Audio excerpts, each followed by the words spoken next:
Husband wife এর মধ্যে যখন সমস্যাগুলো চরমে পৌঁছায়, কার সাথে শেয়ার করা উচিত? That's a very big question. আমরা ইউজুয়ালি কাউন্সিলররা অনেক ক্ষেত্রেই বলে থাকি যে, আপনার যখন কোনো একটা মানসিক কষ্টের মধ্যে দিয়ে যাচ্ছেন বা কিছু একটা ফেস করছেন, আপনি কারো একজনের সাথে শেয়ার করেন। এই জায়গাটাতে গিয়েই মেয়েরা অনেক ক্ষেত্রে ভুল করে ফেলে এবং তার মাকে তাদের সংসারে টেনে নিয়ে আসে। তো ওই জায়গাটুকুতে মানে সব বিষয় আমি হুট করে আমার মায়ের সাথে না শেয়ার করে একজন ট্রাস্টওয়ার্দি কোনো একজন ব্যক্তির সাথে শেয়ার শেয়ার করা করা যে ভালো। কিনা নন জাজমেন্টাল এবং আমার কথাগুলো জি, সেফ রাখবে শেয়ার করা। এবং আমাকে পরামর্শ দেওয়ার ক্ষেত্রেও হুম, খুব বুঝে শুনে লজিক্যাল কোনো একটা ব্যাপার সাজেস্ট পরামর্শ করবে। দিবে। সো এক্ষেত্রে যদি সম্পর্কের জায়গাগুলো এমন একটা পর্যায়ে গিয়ে পৌঁছায়, তখন একজন থার্ড পার্টির হেল্প এই মুহূর্তে খুবই প্রয়োজন।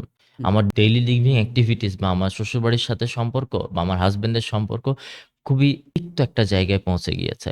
কিন্তু আমি একেবারে সম্পর্কটাকে শেষ করতেও চাচ্ছি না। তখন আপনি চাইলে কিন্তু একজন প্রফেশনাল এর হেল্প নিতে পারেন, পরামর্শ যে কিনা আপনাকে খুব নন জাজমেন্টাল জায়গা থেকে জায়গা ২ থেকে। জনের পার্সপেক্টিভ এনালাইজ করে আপনাদেরকে হেল্প করবে।